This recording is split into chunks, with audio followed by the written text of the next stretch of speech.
program which looks at issues of interest to you. Welcome to tonight's program with Dr. Grantley Walren. This evening, we are going to do what we have been doing for quite a number of years, and that is the conducting of this annual review, as it were, of the performance of the economy, with no other person than distinguished Professor Clive Thomas of the Institute of Development Studies at the University of Guyana here. There's no one who is more qualified, as far as we are concerned, to talk about the state of this economy, the hopes for the future, and what in fact we have failed to do, with a view only to establishing what we need to do to put it right. Professor Thomas, welcome once again to this annual review of the state of our economy. Thank you, Brandon. For the year 2012. Now, Professor Thomas, let's go straight to it. We have been told by many outlets of the state media that the economy did very well in 2012. Now, explain for us, if this is your sense, and if it isn't, what the claim should really have been. Well, first of all, I think the descriptor, very well, is very exaggerated. The economy, in terms of the formal recognition of the rates of growth, did moderate. It had about a 4% growth, which is what it has been averaging over the past 4 years. That growth has been accompanied by no increase in jobs as a proportion of the growth, no increase in equality because the widening gap between rich and poor is there for all to see. And it comes on top of the fact that, as you know, as we discussed here many times before, the rebased GDP tends to give the rate of growth a sort of edge in that it generates a faster rate of growth than the previous time series we were using prior to the rebasing in 2006 of the GDP estimates. So when you take all those factors into account, I would say the economy has not been doing nearly as well as it can do, because I think the potential rate of growth for this economy, given the resources, given the population, given the levels of entrepreneurship in the country, is somewhere within the region of 7% per annum, which is what we had during the period 1991 to 1997. So anything below that, as much as 3% below that, I find fairly unsatisfactory. Moderate would be the top edge of my description. At the bottom, I put at the bottom range, I would say it was just extremely modest. Mm-hmm. Even as we looked at the various elements of the contributors to this modest state of growth, as we recognize it, principal among them was the performance of gold and to a lesser extent rice. But I want, if you would, put into context this burgeoning, as it were, in the contributions of gold to the national economy, purely from the standpoint of sustainability and planning. That has been a problem which we have to recognize, that even though the government describes the gold sector as a new booming sector, gold is as old as the hills in Guyana. Going back to the days of the pork knockers, coming through the days of Omai, gold has always been an important part of our natural resource exploitation. So it signifies the fact, first of all, that we have not diversified in any significant way. We continue to rely on the traditional sectors that we had going back as far as the 1940s, even the 1930s. So gold, in that sense, is nothing new. Secondly, because it's a primary resource that we're exporting, we heavily depend on the price formation in the international economy. And these excessively high gold prices, I don't want to say excessively, but these high gold prices now are a product of complex circumstances, partly the supply and demand for gold, and partly the fears and concerns because of the international global economic and financial crisis. Consequently, you would then say that to therefore predicate one's whole planning and structuring of the economy on gold may not be as as wise a way that one should I proceed? certainly say that would be true, that you cannot risk hinging your fortunes as star over which you have no control whatsoever. But what in fact it has done, I think, and even worse, it has encouraged the government to believe that the way out of this issue of growth in Guyana is to open up the economy for a scramble for minerals. And so it has liberalized all the opportunities for foreign investment to come in and search for minerals and to try to undertake expansion and growth in Guyana. And I think that is being done in an unregulated way. If you remember the case of Trinidad, the people said they had all dollars, that is petrodollars, and no cents. Because when the price of gold is booming as it is now, you have to think of the times when it would not be booming as it is now. And if you have to have some reserve fund which you create with the deliberate intention of being able to sustain the economy in the period when the gold price is not so high, you have to think also of trying to diversify away from the traditional sectors that we've been engaging in for so many years, because they have failed to deliver growth over the long run. And yet we continue to do so because next to gold you find bauxite, you find sugar. These sectors are also not doing well now. If another boom comes, let's say, for sugar, do you think that we should go into sugar expansion in Guyana, given all the problems that we face? I would say absolutely not. And the chances for that happening are not as good as it might appear because of the heavy investments that we've already made there. Remember that we bailed out the sugar industry by over $20 billion since the 2000s. More than 20 billion Guyana dollars, and much of it coming from the European Union. Yes. I'd say about 70% of it. Yeah, I notice, well, you have brought the sugar thing straight into focus. And it's been a source of a lot of commentary on this program with yourself and others about the state of sugar, which was at one stage considered one of the pillars of the of the three-pillared economy. Yeah. Any passing note on what happened to sugar in 2012, and more particularly, what are the prospects of sugar beyond? Well, I mean, on a passing note, sugar continued to deteriorate. We're producing less sugar at a higher cost, totally on unit cost. So that the industry said that is in terminal decline. And I think to continue to produce sugar for export is a waste of Guyana's resources. You said terminal. Yeah, a terminal phase of decline, yeah. That is a sign of all terminal industries. They continue to produce more and produce less and it costs more. And it only sustains itself because they get bailout funds, either from private investors, taxpayers, as in our case, or overseas aid, as in our case also. That's the only reason why the sugar industry is continuing to exist, because it's being bailed out with huge sums of money annually. Last year alone, the government gave $4 billion, and attempted to give that in the budget. Yes, you know, we in our 2011 review, we had particularly flagged the idea that if we are going to transform this economy in some way or another, apart from the fact that we should be looking at some transformative projects, and I'll ask you to talk about some particular kinds of interventions that may be transformative, if we saw any in 2012.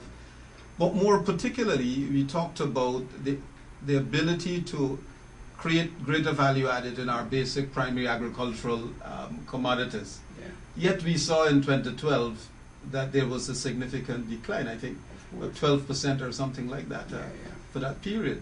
Yes. What is happening here then? Well, I think we're marking time in that regard. It is fortunate, as you said, that gold has managed to benefit from these high prices. So that has propelled the economy to a rate of growth of approximately 4% this year, last year rather. So that, as far as the government is concerned, keeps the situation taken over, and therefore they can rest on their laurels. But I think we still have to pursue this issue of diversification and value added. We seem to be flagging on that. If you look at the other agricultural sectors that we suppose to have developed or be developing over the years, you find that there's a similar decline. almost a more catastrophic decline than in the case of sugar. We're talking now about revival of coconut. We've been growing coconuts for nearly 50, 60 years, or more to important other agricultural export. All these things have declined. If you look at the last reports put out by the government and the Ministry of Agriculture, or the statistics put out by the Statistical Bureau or the Bank of Guyana, you see, if you look at the other agricultural sector, there are at least 10 or 14 categories of other products that they're producing less than 30% of what they produced in 2000. That's an amazing statistic in a country with so much land space and with so much being done, as it is said, for agriculture. Even at this juncture, I recall over the years you have made much on the question that we have to have significant growth rates to be able to service the economy and increase its capacity to create income and employment for the young and whoever else, and better paying jobs for those existing in the existing labor force. But that hasn't happened. Have you in 2012 seen any kind of opportunities for serious transformation of the economy? Well, I think what the government is relying on, if I may offer a projection, I guesstimate here, is that we would find oil. That is what they're hoping would allow them to substitute for gold when gold runs into trouble. By that time, they expect to find oil. And therefore, if we have an oil-based economy, some of these problems can be kicked down the line even further.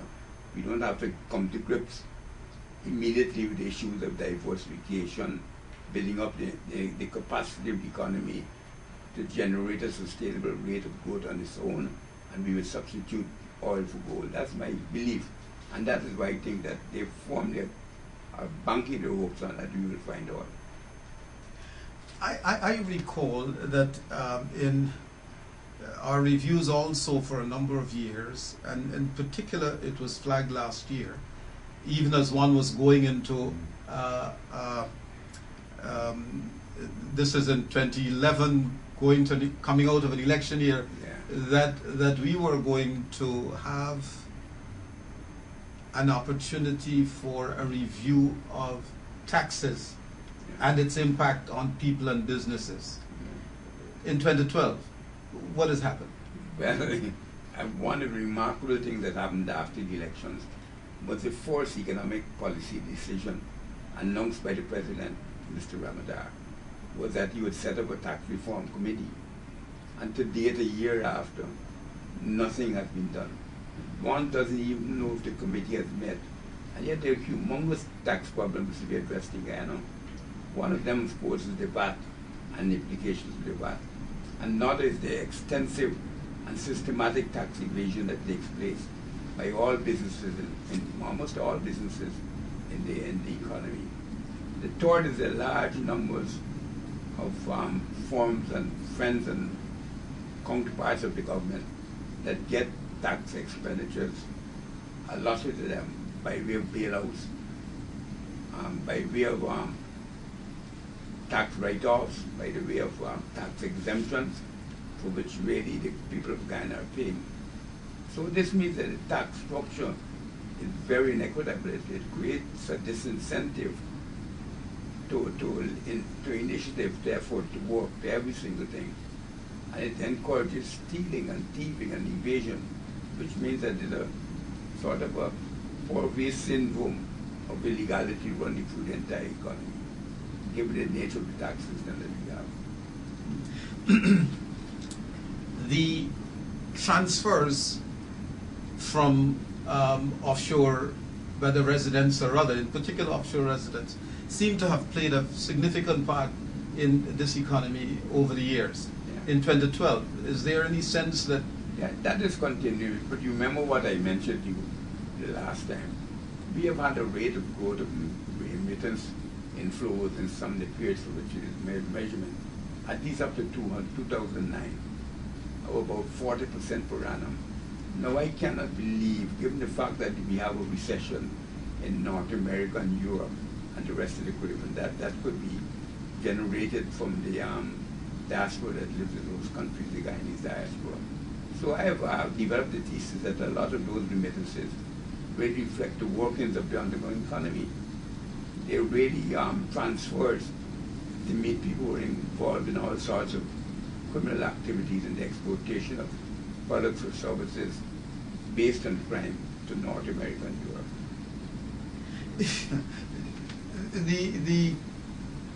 And I might say, just to make it clear, that this thesis that I've developed has been also felt to be true for Jamaica, because one person at least who has been writing about it is a former minister of Home Affairs in Jamaica, and he himself says that Jamaica, which has the second highest rate of growth of remittance inflows, cannot be getting that money from migrants overseas.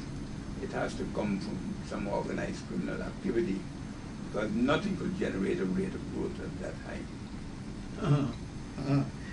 Well, I guess the implication is really quite clear. If you were to put it side by side, it was having a criminal justice system. Well, yes, and if you put it side by side with the extensive spread of the underground economy, if you were to put it side by side with the goods that seem to be circulating in the economy, with the well-known forms that we all look at money launderers, we all know what is going on in the country. Yes. So there's a heavy level of circulation of criminal networks and criminal enterprises with the flows of funds that they're generating. Remember, our money supply, although our growth is about 4%, is sometimes more than 3 times that rate of growth on average each year. Our rate of growth of money supply for the last 5 years is 14% per annum, and we've not had growth rates averaging 5%. So you could see that something else is generating the demands for that money within the country, which we're not capturing in the GDP. And I suspect a lot of that is the undergoing economy. I hate to divert, but of course, you want to hazard a guess about what's happening at that Curacao event? That Well, I think I've expressed the view in this program that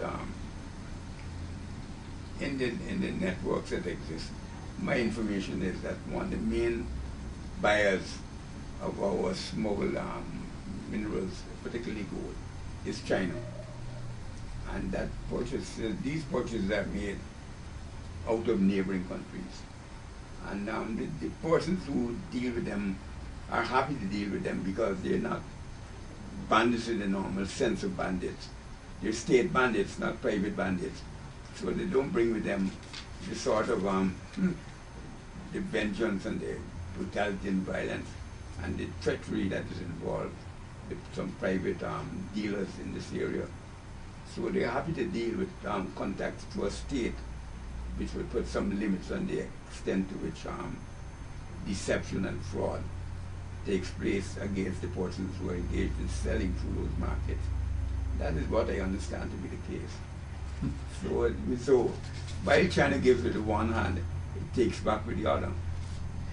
no. Because you yourself, I think, would know very well that the estimate has been anywhere between 30 and 70% of the gold goes out of the country without being sold to the gold board. Yes. You're probably aware of those figures. The matter of gold is not as straightforward as the official statistics would cause you to believe. The gold is acting too prominent a part in the whole business of the movement of wealth and that kind of thing. And but you see gold bars like that, stamped and everything, and that sort of relative sophistication for Guyana. It's not a small operation. I know could not be a small operation. No, it's not a small. And if it's a physical operation taking place in Guyana, the sites can be identified, or the potential sites. Now, in our last review, you had said that the budget, the 2011 budget then, seemed rudderless, meaning that it doesn't seem to have been conforming to a framework that one could say that it is targeting the achievement of specific societal goals over time. The 2012 budget, a lot of a lot of rancor and a Yeah. lot of difficulties And the there. same- What did it expose? Expose the same thing, the same continuation. I think the budget is being treated by the government as an opportunity for spinning the performance of the economy rather than a serious planning and budgetary exercise. That, unfortunately, is my conclusion.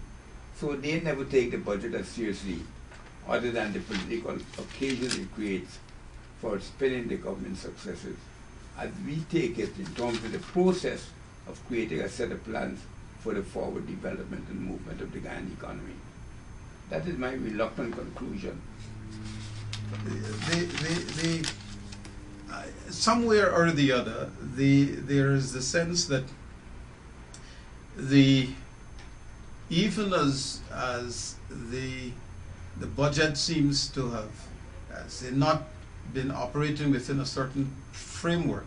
I recall that we sounded, and rather you were sounding, a reminder to us that while focus was on the question of the external debt, that there is something that is creeping in this country, that the internal debt is a source and should be a source of some bother now and in the future. Yes, it is, and it has affected the total debt as well, because the internal debt has doubled from about 45 billion Ghana dollars in 2000 to well over 100, maybe 105 or 106, as it will be the case for last year. So the internal debt has been growing pretty rapidly. For But the that benefit still of that our still viewers. remains a minor share of the total debt, Mhm. because the bulk of it is the external debt. Yes. So that our debt to GDP ratio is somewhere within the region of just under 70%. Now, the concern which I expressed to you the last time was that after we rebased the GDP, the debt to GDP ratio fell to about 60%. And if you are using the 1988 prices and not the 2006 prices, it would have been over 100%. But despite that benefit we got from the rebased GDP, that debt has been creeping up. So now it's near to 70% within the space of 5 years, 6 years. So that is why I say that we have to get concerned, because even with the benefit of the rebasing, the debt to GDP ratio is rising. So we have to get a handle on that. And I was just advising the parliamentarians, particularly the opposition, to begin to take note of this slippage in the way in which we're managing the macroeconomy in Guyana. And I suspect it will continue to be the same this year, because there's been virtually no acknowledgement of the situation, anything that the government has said or done since then. You know, the last issue we want to raise in this segment has to do with what, my words, the NIS debacle. On the one hand, we have the benefit of some actuarial assessments of the state of the NIS program and the potential for being able to project its sustainability through time. Yeah. That review, from all appearances, particularly says, look, the NIS is in crisis. Yeah. We had a response from the chairman of the NIS in the form of the head of the presidential secretariat, who has led the NIS for the last 20 years. That ain't so. That the NIS is not about to die and is safe and sound. You'll be looking at the numbers. Your comments. This NIS thing, because Before I address that problem directly, let me use the opportunity to introduce it or relate it to the debt discussion we had just now. One of the things about our debt is that we have a lot of contingent debt on the government, which never gets into the formal figures. Now, if the NIS collapses, all of us would expect and demand, all the taxpayers, that the government gives them a bailout.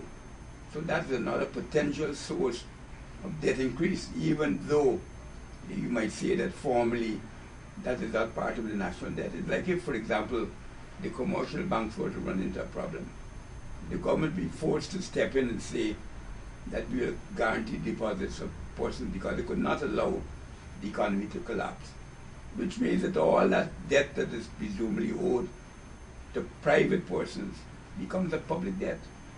So we have to recognize that even when I say the figures are that we have 70% of the debt.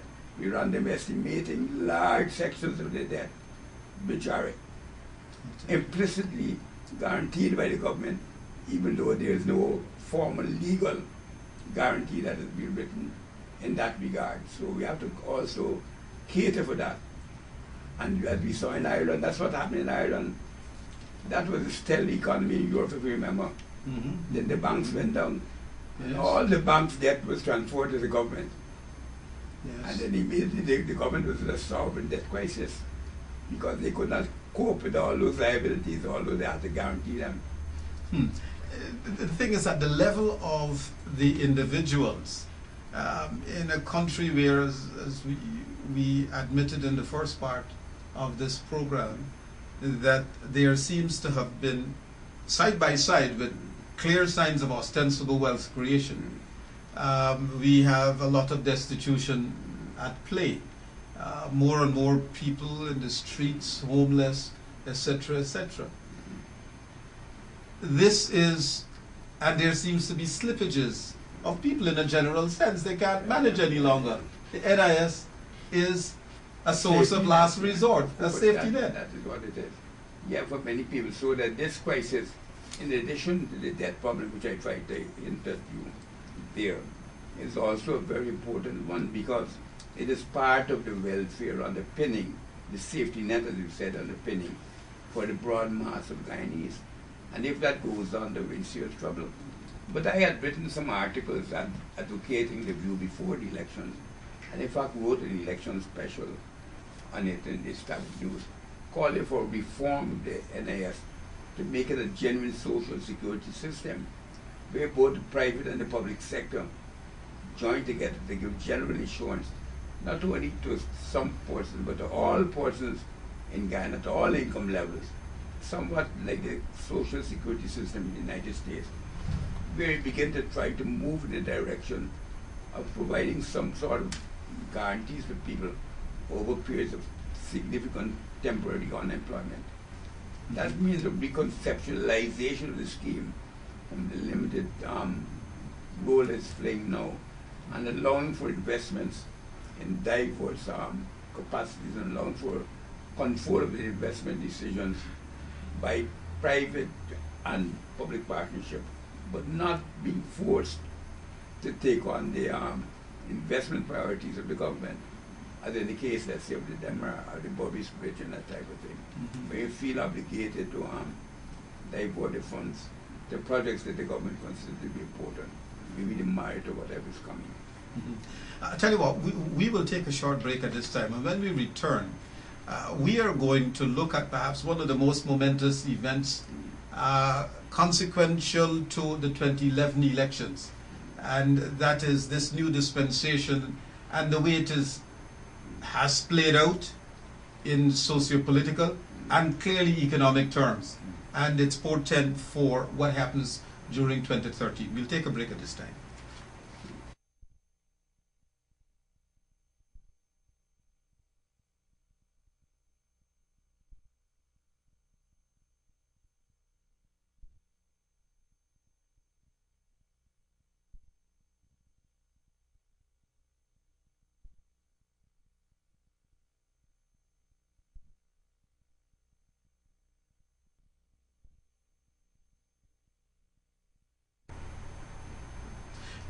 Professor Thomas, we, in the first part of this program, attempted to look at some of the raw economic indicators of performance and the composition of that economy and how they all work. There is something that has occurred, and you have always, and I've had the benefit, I suspect, of learning this from yourself in an age of economists who never talk about the economy of a country, talk about political economy, because that is really what it's all about. At the end of 2011, we had new elections, which threw up for us a configuration in our life that we have never hitherto seen. A situation where a government was put in place which did not have control of the parliament. A lot of us said new dispensation, new, greater opportunities for collaboration, and perhaps greater opportunities for the planning of our national life, and hopefully the execution of those plans in a more collaborative way. Let me simply start by asking you your first reactions, because I didn't have a chance to talk to you about it. Well, this 2011 phenomenon. I've been extremely disappointed. But what I'm happy about is that two momentous struggles seem now to be gathering towards the forefront of the future for Guyana. One is, of course, the struggle for constitutional reform, which has always been there. But I think at this conjuncture, it is better situated than it ever has been before, just because of the fact that we have a plurality of one party in the, a majority of one party, sorry, in the legislature, and the majority of the other party, the plurality of the electorate, given a majority control of one party of the executive. That has generated a constitutional situation which cries for resolution. But it has also created a platform, I think, for a historic struggle, which has happened in almost all societies that went through a democratic transformation between the executive and the legislature.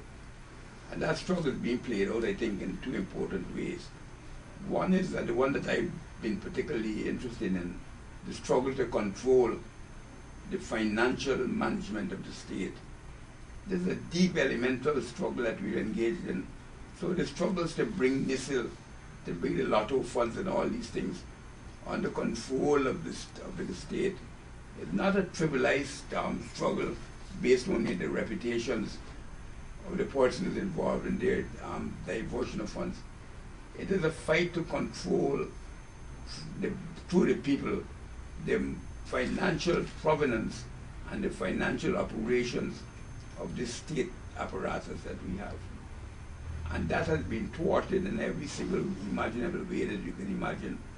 To me, the big sin of NISIL is not only that it will publish its reports from 1993 to 2011 in 2013 and give about 174, I think they said, a table listing 174 transactions over that period. But that it allowed for the development of a treasury parallel to the consolidated fund. That is really a slush fund. That is really something that government should not be permitted to do. To have a parallel set of books that the people who are elected in the parliament can have exercise no authority or control of, because that's the way in which the resources are being spent. And that, I think, is such a deep and elemental struggle that I believe that progress in budget management has to start with financial rectitude. It has to start with the government making a commitment from here onwards not to engage in any financial skullduggery by means of trying to bypass the consolidated fund. That will not stamp out thieving. That will not stamp out misappropriation of funds. That will not stand out over bloated projects and contracts with people and that type of thing. That will continue. But at least the potential for parliamentary oversight remains there. So the big sin to me of NISIL is that it escapes parliamentary oversight, and that is, I think, an unforgivable sin in a democratic society, particularly when the sums of money involved are as large as those involved with NISIL, and now the lotto funds as well. So I'm particularly concerned about that type of struggle. But that is also merged into the constitutional struggle, because to get good economic governance, we have to reform the constitutional structures to make these sort of things quite routine and to be expected, and no government would have the gall to try to divert funds in that particular way, particularly systematic way, and then to blandly assert that as a government we have the right to do this. There were calls, and during the course of 2012, at various points, for a direct presence of those who were in the opposition benches in the participation, in the preparation of the budget, the national budget. There were in the society at large, varying views as to the correctness of this position.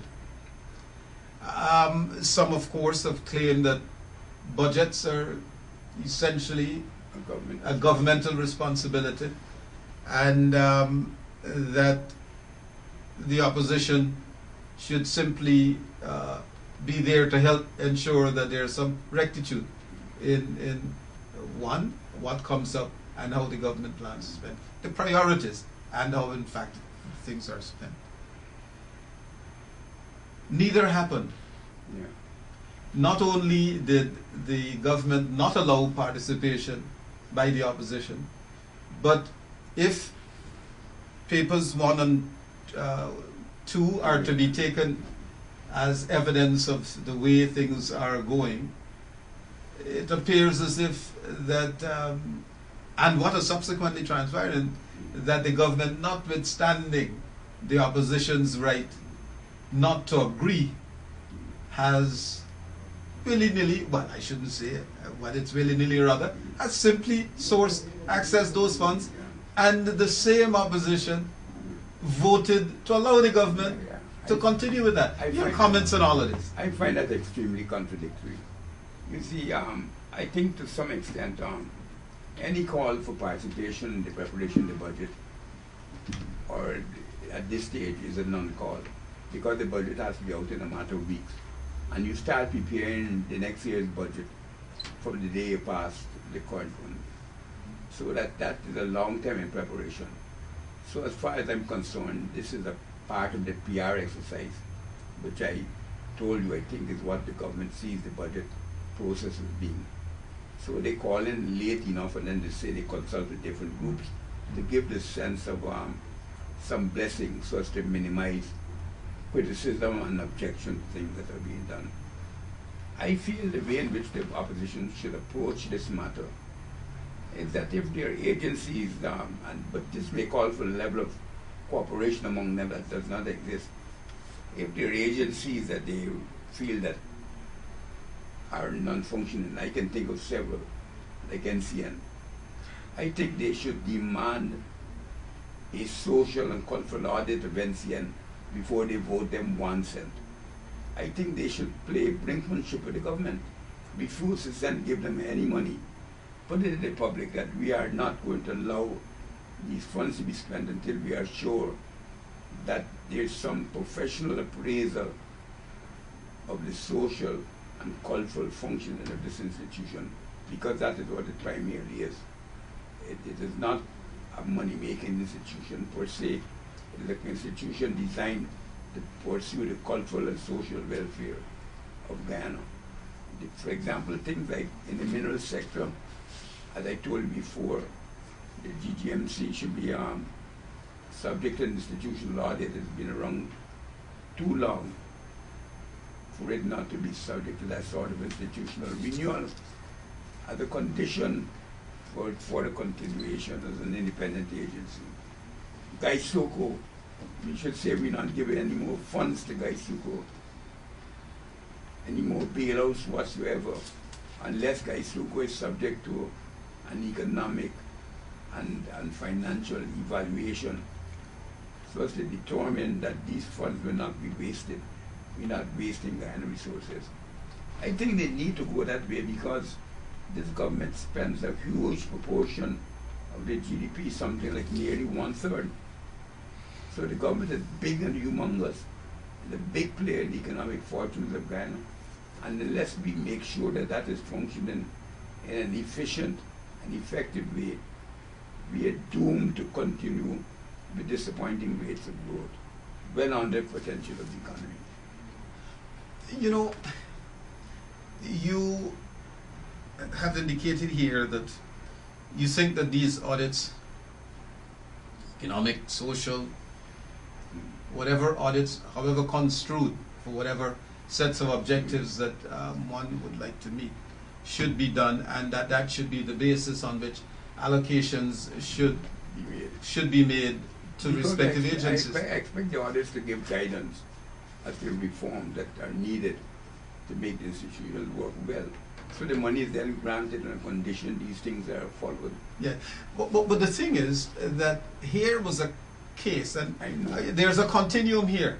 From the one hand, on the one hand, the body that presumably authorizes allocations from the consolidated fund has basically said, you will not access any of these funds to meet expenditures in these particular areas, Yeah. NCN, GINA, etc. Subject to, yeah.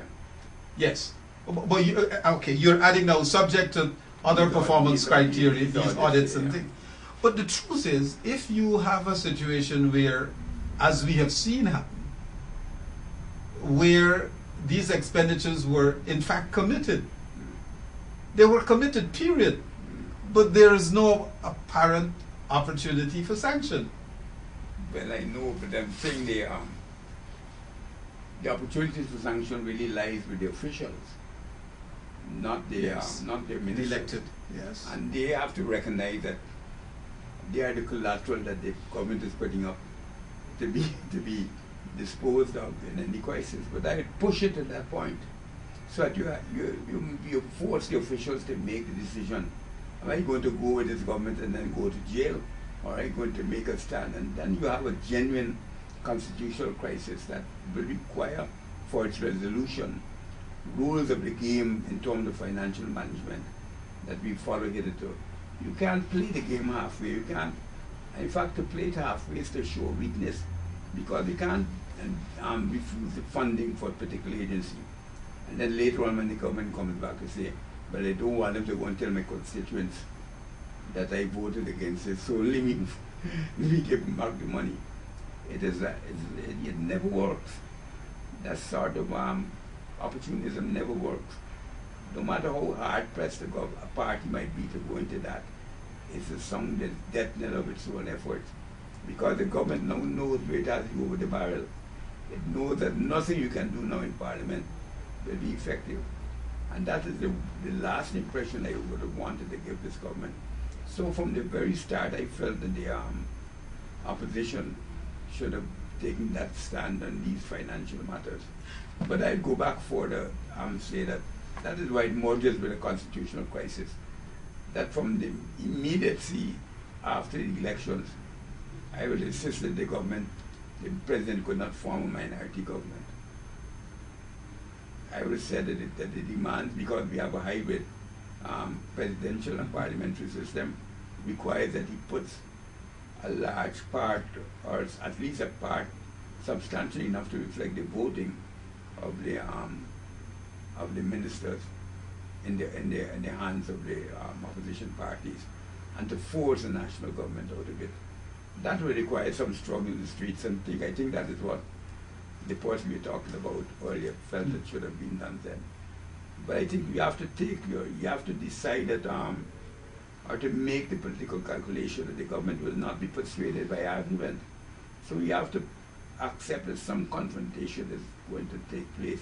Not necessarily a bloody one, but at least a constitutional confrontation which threatens the breakdown of the state. Like, this is what the Republicans are thinking about in the States as well. If they can't force Obama to shut down the government and then break him in that way, or if the Obama is going to bluff it out. But Obama has better grounds to stand on than this government does, because there he doesn't demonstrate any illegalities, any parallel government funding, slush fund that is operating, no corrupt deals, no investment projects that they think are not worthwhile, as we have the Marriott, the Amida Falls and all these things. They don't have that hanging over their heads. Yes. So they can get away, he can get away with calling the bluff. But I think that that is how we should have gone and forced the political resolution of the crisis. Over the last couple of weeks, and in particular last week, there has been much further confusion, as it were, in the minds of the public. I consider myself part of the public, and I must say that I'm a little confused, having been subject of the representations of the government through the Attorney General and members of the opposition about the interpretation of what the Chief Justice of this country That's it. has said with regard to, one, the question of funds held outside of the consolidated fund proper, about their legality, etc. And of course, I should just mention to the public at large that I trust that the next spotlight we will have the benefit of the presence of the Attorney General. He has agreed that he would participate, and some other legal and political minds in the country to treat with some of these issues, because I am confused, and I'm certain that the public at large must be confused The public at about large all of is this. very confused.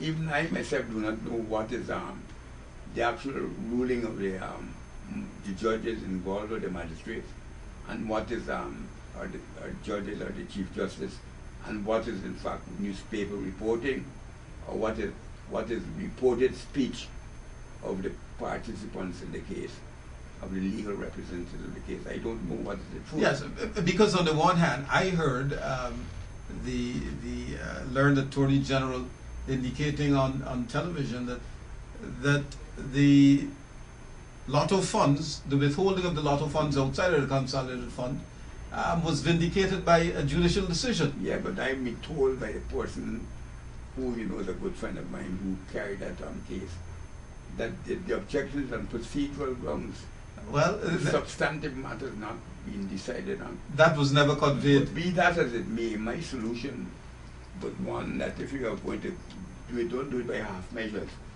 Refuse, so the Chief Justice can't say you can't refuse. Refuse to support when he vote for the NCN and create a crisis in the state, in NCN, and let them have to try to resolve that with no funding. Yes, it would have been an interesting development Yeah. to You have see, seen. what had happened at that time was that the principals in NCN were leading their staff into demonstrations, and I think that scared off the opposition, saying that they're trying to take bread out of their mouths. But now we know what has happened with the principals. Yes. Yes. They're all trying to avoid where they should have Yes. been. Yes. Look, I tell you, even as this debacle of 2012, I mean, the trying to reinterpret for ourselves what this new dispensation really means, and the limits of the authority of any one set of players in the thing. For a brief moment, let's just cast our attention to government, the size of government and all this. You alluded to it. You did say that government represents at least, what, one-third? Roughly one-third. Yes. Now, where do you see this going? And I raise it only from the standpoint that the further discussion on shared governance and all of that, apparently will once again raise its head. That You see, one of the legacies of our radicalization in Guyana is the belief, unlike many other countries, that the government is an instrument for doing good, for protecting the welfare of people and improving their well-being. They see the government as being a potential ally of the masses. I think it is. So that gives liberty to any government to try to expand its role in the economy. So you won't find ideological objections to government doing this and doing that, as it would be the case in the state. In the States, you can't have welfare administered only by government. You would have to privatize most of these firms. You couldn't have the national insurance scheme like the one we have here, running into difficulties and remain national. It would have had to be privatized in some way. But we are inclined to believe that the government is favorable to the masses, and therefore will serve as their protectors. So that bias tends to generate a greater commitment and support for things that emanate from the state. And I think the government has inherited some of that for itself, and it uses it with good measure. Because there's no ideological objection to the size of government per se inside Guyana. Therefore, when we tell people the government is one-third economy, they will probably pay more attention to how the government functions than to the fact that it intrudes into the private political space, the private economic space, and the private cultural space.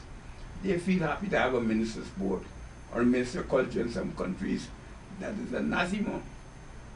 You have a minister of sport leading sport, a minister of culture leading culture in the country. The very sports persons and the cultural persons and workers would find that objectionable and obnoxious, and therefore rebel against it, so that the state would then have to play a very supporting role, a sort of minimal coordinating role, and maybe an educational and support role inside of those areas of activity within the state, within the country. But in Guyana, that happens without any protest. People take it for granted that you'd have a minister of sport and a minister of culture. These things are taken for granted, and so there's a lot of leeway given to that activity. Mm-hmm. And I feel that is what has allowed it to grow so large. But we also know there's a lot of corruption, a lot of fraud, a lot of inefficiency that is endemic to the state, particularly the state in Guyana, because we see it all the time. Look at the roads that we build, and every 2 mornings they fall away. Look at the bridges we build, and every couple of months we have to rebuild them or let them go into disrepair. Everything that is done, sometimes the buildings that we build at enormous price, when you compare it to buildings done in the private sector, and it evokes alarm for a day or two and then it's forgotten. I've seen many pictures in the Kaichou News, for example, of buildings that cost amazing sums because they juxtapose it to buildings that cost far less built in the private sector. But people take this for granted and allow them to continue. Now, with that inefficiency, if you have control of 1/3 of the economy, then you're giving to a very large section of the economy a source of considerable inefficiency, and that will affect the overall performance of the economy. That is what I'm concerned about. The government doesn't plan the state activities as if a serious planning and financial and economic operation that it has to run. It does it on an ad hoc basis. I can tell you that for a fact. Like we talked a bit ago about the debt. I don't think anybody in this government has ever attempted to say, let us estimate the contingent debt that this country might be running at any point in time, and let us signal that to the population so they know how careful we have to be. They don't, and if they have ever done it, they keep it a secret. That's the basis on which the government works. In terms of, I mean, you did say that no one, that generally, I shouldn't say no one, that generally people would not be so focused on the question of size of government in the context of countries such as ours, where government has not just an overseeing policy creating infrastructures creation role, but which may necessarily also have to intervene in a certain sense to recreate some signs of forms of distribution, etc. But are we going back to the day when the government engaged in economic activities, direct investment in competition? Yeah, but you see, the government has to shed itself of some myths. Like, for example, this government believes, and I think 99% of the country believes, that to give a former tax break is something good, that you stimulate an activity, you're creating the basis for development in the country. So what every other country is trying to eliminate, that is tax expenditures, we almost celebrate, not recognizing that tax expenditures, because the minister makes it, ends up being discriminatory and allows for inefficiency in decision making. It does not allow for commercial criteria to continue by keeping the rates low and then applying it to everybody, but allows those who get the benefit of the tax expenditures to reap the benefits and not the other population in general. Now, I can't help closing this program for the review of what happened in 2012, the state of the country in 2013, without looking at our civil society groupings, because they, from time to time, they surface, and in a lot of cases, in relatively ambiguous circumstances, taking up positions that sometimes you wonder if they are assisting the national good. Your comments? Well, I can confine my comments to the two biggest civil society sectors. One is labor, and that is divided against itself into the two separate camps of the labor movement at this point in time. You might even say three, because it's an independent camp that is there as well. And then there's the private sector, which I believe has lost its moral compass, is my private belief. Many of the problems in the NIS stem from that private sector. They don't pay over the money they collect from people for NIS. They are in huge arrears, so that the payments paid into the NIS are low because of their compliance or participation in irregular, illicit activities. So they don't set a very high moral standard. When they intervene in the debates, they tend to believe that there's an equivalence of blame to be shared on both sides. So they never look at the structural situation and say, well, can you give blame to the opposition as much as you give blame to the government, or vice versa? When the two are unequally posed in this issue of management of the state, I think they have to have some moral compass, and that I think they don't display. But they're very quick to offer opinions, but also because they know where their bread is buttered, to fraternize with the powers that be. Because a lot of this tax reform that we're talking about, they're the ones that are engaged in benefiting from it. How committed they are to tax reform, except from getting tax relief for what they're doing. They take their tax expenditures and applaud it, even though other private sectors in the region and further afield are against the extension of tax expenditures.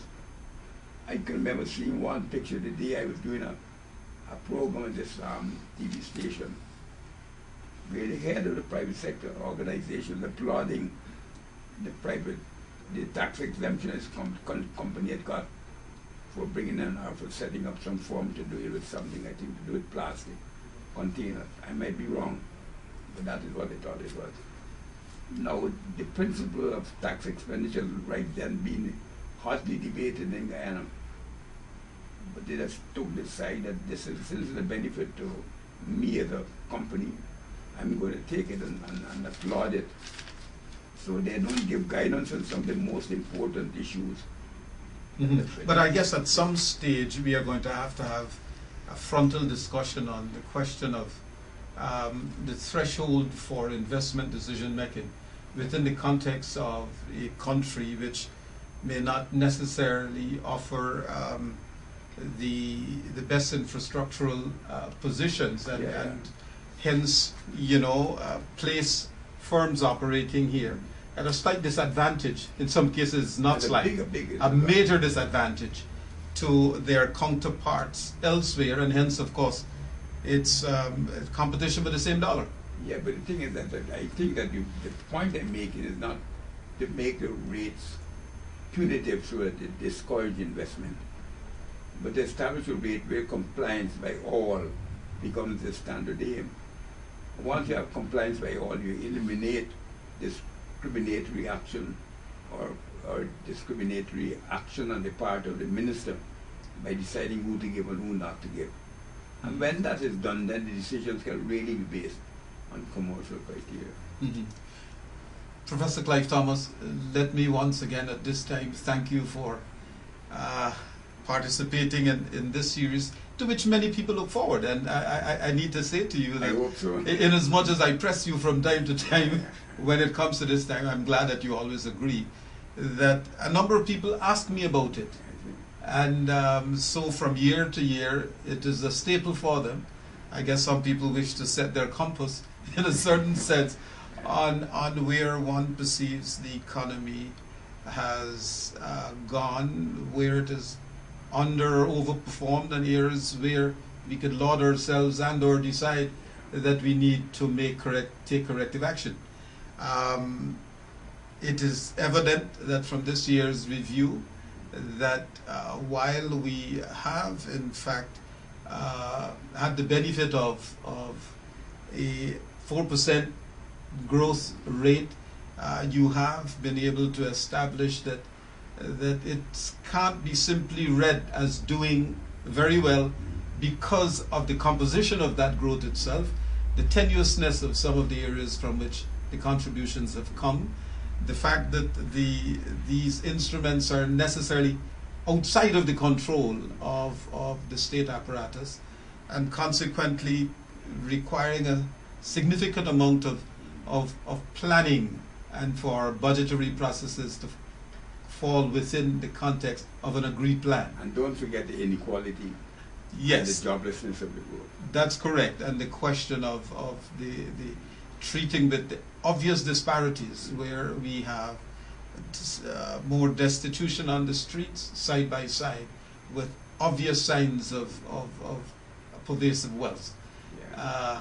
Let me thank you once again, Okay. and trust that this stimulates further discussion as we review our options leading up to the next major event, and that is the budget for 2030. Well, as you know, Van Tiem always willing to contribute to the discussion. You don't have to wait for 1 year to Right, definitely. Your, I will agree on that. Thanks very much, Clive.